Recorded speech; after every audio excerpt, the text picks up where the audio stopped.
looking at rationalizing surds. You might be asking, why do we need to rationalize a surd? And the true reason behind this is to eliminate the surd from the denominator. So we do not want a surd at the bottom. So the way we rationalize a denominator is to look at the surd on the denominator and then times by the surd over the surd. So we then conduct our operations to get 5 root 3. And remember from our previous video that root a times by root a will give us the original a within our surd. Therefore, root 3 times by root 3 will give us 3. Now looking at 4 over 2 root 3, we'll get the surd to be root 3 in this case. So we're going to times by root 3 over root 3 again to get 4 root 3 over 2 times by 3, which will be 4 root 3 over 6. Okay, moving on to some slightly harder versions of these questions. We're asked to rationalize the denominator of 5 over 3 plus root 2. In this case, we're going to have to do something known as a conjugate. Now, a conjugate is the same denominator but with the sign flipped. So the conjugate of 3 plus root 2 is going to be 3 minus root 2.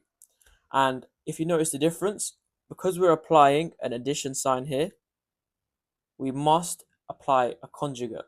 In this case, we had 2 root 3, but it was always a quantity of the surd. So in this case, we had 1 root 3, and the second case, we had 2 root 3. In this case, we have 3 adding root 2. So we now need to apply the conjugate and times through by the conjugate. So we have 5 times by 3 minus root 2 over 3 minus root 2.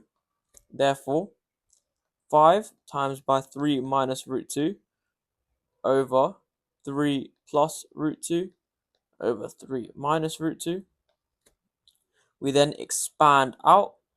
So the numerator will look like 5 times 3, giving us 15, and 5 times by negative root 2, which will give us negative 5 root 2. Looking at the denominator, we're going to have to use our FOIL method. So 3 times by 3 will give us 9. 3 times by minus root 2 will give us minus 3 root 2. Then our inside terms give us plus 3 root 2.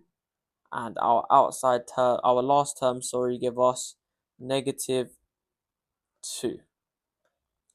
Therefore, our simplest version is 15 minus 5 root 2 over 7. Now, looking at question number 2, we have 2 over 1 plus root 3. We're going to have to once again apply our conjugate to get 1 minus root 3. So, timesing through by 1 minus root 3 over 1 minus root 3. We then get this equal to 2 times by 1 minus root 3 over 1 plus root 3, 1 minus root 3. Expanding out once again, we get 2 minus 2 root 3 over 1 minus root 3, add root 3, minus 3. Therefore, the simplest version is 2 minus 2 root 3. The negative root 3 and the positive root 3 will cancel out. So we're left with minus 1 minus 3, giving us minus 2. What you can do to get rid of the negative on the bottom is to times top and bottom by minus 1 to get, we're going to get minus 2 plus 2 root 3 over 2. And that is our final rationalized denominator. That's going to conclude today's video on rationalizing denominators. As always, please make sure to like, comment, and subscribe, and I'll catch you guys in the next video.